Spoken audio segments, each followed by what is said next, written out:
ఆంధ్రప్రదేశ్ రాజకీయాలు వేడెక్కుతున్నాయి. తీవ్ర ఉద్రిక్తతల మధ్యన ఆంధ్రప్రదేశ్ మాజీ ముఖ్యమంత్రి జగన్మోహన్ రెడ్డి గారి పర్యటన ఇది రెంటపాలెం, పల్నాడు జిల్లా రెంటపాలెంలో తమ కార్యకర్త నాగమల్లేశ్వరరావు మన ఓదార్పు రకంగా చెప్పాలంటే వారి ఇంటికి వెళ్ళడం, దాంతోపాటు అంతకుముందు ఏదైతే ఆయన విగ్రహావిష్కరణ గత సంవత్సరం చనిపోయిన కార్యకర్త వైసీపీ కార్యకర్త విగ్రహావిష్కరణకు హాజరయ్యారు. హాజరయ్యే క్రమంలో ఈ ప్రభుత్వం కూటమి ప్రభుత్వం చాలా ఆంక్షలు విధించింది. ఆంక్షలు విధిస్తే మరింత అంటే ఎస్పీ కూడా 100 మంది కంటే ఎక్కువ ఉండొద్దు, మీ కాన్వాయ్లో 3 కార్లే ఉండాలి, 3 కార్లు దాటి ఎక్కువ ఉండొద్దు, అందుకంటే మీ 100 మంది కంటే ఎక్కువ జన సమీకరణ ఉండొద్దు, జన సమీకరణ అసలు చేయకండి అని చెప్పి పూర్తిగా స్ట్రిక్ట్గా ఒక ఆర్డర్ ఇచ్చింది. దాన్ని పాటించే క్రమంలో 25 చెక్ పోస్టులు దాని చుట్టూ ఆ ఊరు చుట్టూ పెట్టి ఎవరిని రానియకుండా చేశారు. కానీ తీవ్రంగా ఎవరు పిలిచినా పిలవకపోయినా వందలాది మంది కార్యకర్తలు వచ్చారు. అది రకంగా ఆంక్షలు ఉల్లంఘించినట్టు లెక్క. ఆ కేసు ఒకటి అవుతుండొచ్చు. కానీ ఈ మొత్తం ఎపిసోడ్లో నాకు గమనిస్తే ఇద్దరు కూడా వివిధ సంఘటనల్లో ఇద్దరు వైసీపీ కార్యకర్తలుగా చెప్పబడుతున్నారు చనిపోయారు. అది దాడులు కాదు, కానీ వేరే రకరకాలుగా చనిపోయారు. ఇదంతా చూస్తే ఆంధ్రప్రదేశ్లో ఒక రకంగా చెప్పాలంటే పంచాయతీ కంటే రాజకీయాలు అధ్వానంగా అని అంటున్నాను. కానీ పంచాయతీ అంటే పంచాయతీలు కూడా సిగ్గుపడతాయి. ఒక రకంగా చెప్పాలంటే దాన్ని తక్కువ చేసినట్టు అవుతాను నేను అనుకుంటున్నాను. పంచాయతీ రాజకీయాల కంటే అధ్వానంగా తయారని నేను అంటున్నాను. ఎందుకంటే ప్రతి సంఘటనకు ముఖ్యమంత్రి మాజీ ముఖ్యమంత్రి పరస్పరం నిందించుకుంటున్నారు. ఇది ప్రజలకు మాత్రం చాలా సిగ్గుచేటుగా అనిపిస్తుంది. ఉదాహరణకు నేను 2 చెప్తున్నాను.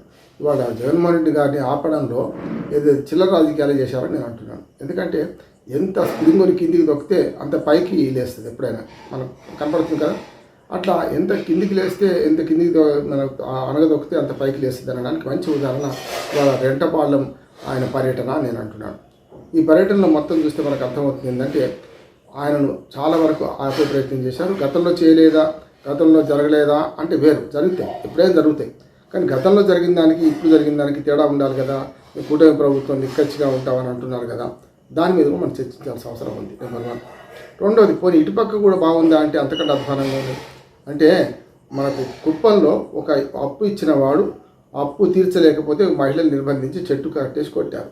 సంఘటన చిన్నదా పెద్దదా అంటే దాన్ని మరి ఇంకో రకంగా పోతుంది కనుక సంఘటన చిన్నదానం. కానీ ముఖ్యమంత్రి స్థాయి సంఘటన అంటే కుప్ప నియోజకవర్గం ఎమ్మెల్యే కనుక చంద్రబాబు నాయుడు గారు ఆ దాడి చేయించారని పెద్ద సీను ఇటు పక్కన వైసీపీ కూడా క్రియేట్ చేస్తుంది. అంటే రాష్ట్రంలో ఏ చీమ చిటుకుమన్నా అయితే ముఖ్యమంత్రికో లేకుండా మాజీ ముఖ్యమంత్రికో సంబంధం అంట కట్టడం అనేది దుర్మార్గం ఇంకోటి. అందుకని చిల్లర రాజకీయాలు అంటున్నాను. అసలు ఈ 2 పార్టీలు కూడా వైసీపీ కానీ టీడీపీ కానీ లేకుండా జనసేన కానీ బీజేపీ సరే కొంచెం దూరంగా ఉంటుంది గొడవ. కానీ అంటే కూటమి ప్రభుత్వంలో ఉన్న ముఖ్యంగా ప్రధాన పార్టీలు వైసీపీ టీడీపీ ఈ 2 పార్టీలు కూడా తెలుసుకోవాల్సింది ఏంటంటే ఇంత చిల్లరగా రాజకీయాలు మారిస్తే రేపు మీరు మిమ్మల్ని ఏమనుకుంటారు అంటే మీరు అధికారంలో ఉన్నప్పుడు సాగినంత కాలం అంత వాళ్ళు లేరు, అందరూ సాగకపోతే చతికిల పడిపోతున్నారు. మరి అధికారం పోగానే పూర్తిగా బీదవాళ్ళు అయిపోతున్నారు. ఎందుకు అయిపోతున్నారు, ఇట్లా ఎందుకు మీరు తయారవుతున్నారు అనే మాట అడగాల్సిందే.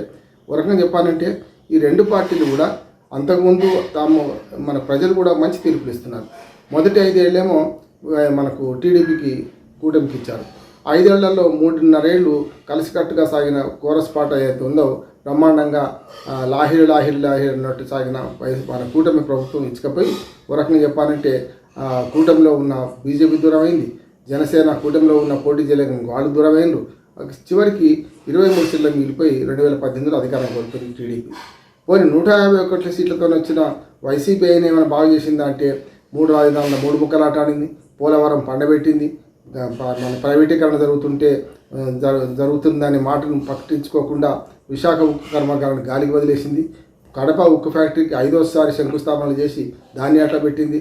ఆంధ్రప్రదేశ్ సర్వతోముఖ అభివృద్ధి అంటే అడుగట్టిపోయి కేవలం బట్టలు నొక్కడం, డబ్బులు వేయడం, ఒక విధ్వంస పాలన అంటున్నాడు. ఈ 2 కూడా అంటే మొదటిసారి అధికారంలోకి ఇస్తేనేమో మేము ఇంకో 20 ఏళ్ళు ఉంటాం 10 ఏళ్ళు ఉంటామని లాంగ్ విజన్ చంద్రబాబు నాయుడుదని చేయాల్సిన పని చేయకుండా, అమరావతి పూర్తిగా నిర్మాణం చేయకుండా, పోలవరం పూర్తిగా నిర్మాణం చేయకుండా వచ్చేసారి మాదే కదా అని చెప్పి వాళ్ళు ఆశ్చర్యం చేశారు. వైసీపీ ట్రాప్లో పడి టీడీపీ అప్పుడు మోడీని దూరం చేసుకుంది, బీజేపీ ప్రభుత్వాన్ని దూరం చేసుకుంది. మోడీనేమో తిట్లు తిడుతూ చెప్పులు చూపించి తిరుపతిలో చాలా అవమానించిన సందర్భాలు చూసాం టీడీపీ నాయకులు. ఆ తర్వాత అనుభవానికి వస్తే బోధపడ్డట్టు 2014లో కలిసి ఉంటే కలదు సుఖం సినిమా చూశారు. 2019లోనేమో ఇది విడిపోతే చెడిపోతాం సినిమా చూశారు. చివరికి ఏమైందంటే ఇవాళ మళ్ళీ అధికారంలోకి రెండోసారి వచ్చారు. వచ్చినప్పుడన్నా అప్పుడు అధికారంలో లేనప్పుడు మాకు ఏమైంది, అధికారంలో లేనప్పుడు వైసీపీ ఎప్పుడు కూడా పెట్టింది, మనం కూడా అట్లాంటి పనులు చేయొద్దు కదా అనే మాట అయితే పాటించాలి కదా. అదంతా పక్కన విడిచిపెట్టి ఇవాళ వాళ్ళు చేసిన పని ఏంటంటే మళ్ళీ రెడ్ బుక్ రాజ్యాంగాన్ని అమలు చేస్తున్నాడు చంద్రబాబు అమలు చేస్తున్నాడు వైఎస్ జగన్మోహన్ రెడ్డి అంటాడు. జగన్మోహన్ రెడ్డి బ్లూ బుక్ రాస్తున్నాడు వీళ్ళు అంటారు. ఈ రెడ్ బుక్లు, బ్లూ బుక్లు, పింక్ బుక్లు తెలంగాణకు వస్తే మళ్ళీ బ్లాక్ బుక్లు, ఇన్ని బుక్కులు రాసుకుంటూ పోయి అధికారులను బెదిరిస్తున్నారు. ఓ రకంగా చెప్పాలంటే చట్టంలోని పాత ఐపీసీలో 353 అంటారు, మనం 153 సెక్షన్ ప్రకారం పబ్లిక్ సర్వెంట్ను అవమానిస్తే, పబ్లిక్ సర్వెంట్ను అధికార విధులకు దూరం చేస్తే, అధికారుల విధులు నిర్వర్తించకుండా చేస్తే పబ్లిక్ సర్వెంట్ కేసు పెట్టవచ్చు. వీళ్ళు ఏం చేస్తున్నారు, మొత్తం మీద అందరు కలిసి పబ్లిక్ సర్వెంట్లు బెదిరిస్తున్నారు. వాళ్ళు తక్కువేం తినలే. పబ్లిక్ సర్వెంట్ అందరూ కూడా రాజు కంటే రాజభక్తి, మనకు స్వామి కంటే స్వామి భక్తి ఎక్కువ చూపిస్తూ అధికారులు ఎవరుంటే వాళ్ళ పట్ల విధేయులుగా మెలుగుతున్నారు. తర్వాత జైళ్ళకి వీళ్ళే పోతున్నారు.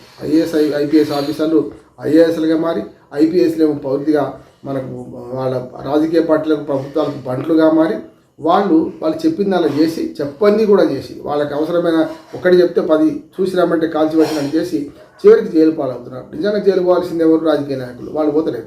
అందుకని రాజకీయ నాయకులు కక్ష సాధించట్లే జైలు పోతున్నారు. కానీ అవినీతి కేసుల్లో ఇట్లా ప్రభుత్వం చెప్పిన కేసుల్లో అధికారులు ఎక్కువ మంది జైలు పోతున్నారు. రాజశేఖర రెడ్డి గారి నుంచి మొదలు పెడితే జగన్మోహన్ రెడ్డి గారి దాకా చూస్తే మీకు అధికారులు జైలుకు పోతున్నారు. కానీ అదే రాజకీయ నాయకులు వేరే కేసుల్లో పోతున్నారు, కానీ ఇట్లాంటి కేసుల్లో పోతలేదు. అందుకని నేనేమంటున్నానంటే వాళ్ళ ఆంధ్రప్రదేశ్లో జగన్మోహన్ రెడ్డి సంఘటన చూసుకుంటే ఇవాళ ఆయనను ర్యాలీ చేయకుండా ఆపడం చూస్తే ఖచ్చితంగా ఇది దేనికి దారితీస్తుందంటే, ఎప్పుడైతే అణగదొక్కుతారో స్ప్రింగ్ను పైకి లేస్తుందంటే జగన్మోహన్ రెడ్డిని ఫ్రీగా తిరగనిస్తే అసలు ఈ మంది కూడా రారు కదా, ఈ అవసరమే ఉండదు కదా.